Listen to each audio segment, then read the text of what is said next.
we're not pretending that we know anything about these people personally, and we really don't want to even speculate.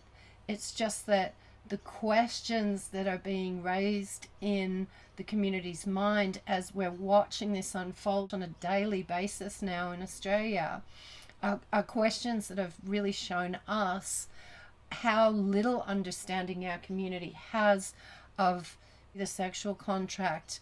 Well, that's been the problem, and that's why we've stepped in now. I mean, the journalists are dealing with this slippery problem of sexual politics, and they don't really know how to deal with it. And from a legal perspective, they're at sea as well, at the parliament level.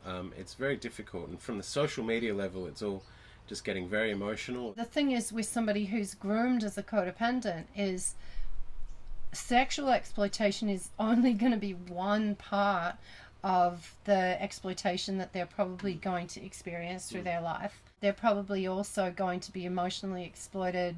They're probably going to be financially exploited. They're probably going to end up suffering exploitation on just about every level. Sure. So we've got two sides of it here then. There's the actual exploitation. There's the narcissistic person, or the predatory person, let's just say, looking for somebody that doesn't have a defined idea about what they want. They're unclear about the contract, that they're willing to go along with charm. Codependence itself is not a mental illness, but it certainly does set somebody up to potentially suffer terribly through their life. Kim and I have been working in this field for 14 years. We've got hundreds of stories we could share with you about how this works. That predatory type person, which is we profile as the narcissistic person, can come along and will tune in and will zero in on women particularly that have that codependent mindset, vulnerable. and that they are vulnerable in that sense, and it's difficult to hide that codependency, isn't it? Because the body language and our verbal language and everything, it gives it away very easily. We're not apologists for the perpetrator, but I would have to say that no, it isn't black and white.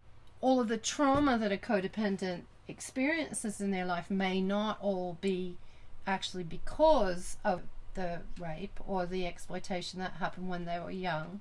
They may not see the bigger picture, that they were actually groomed for this, and it's part of a bigger picture of ways that they're allowing other people to exploit them in their lives.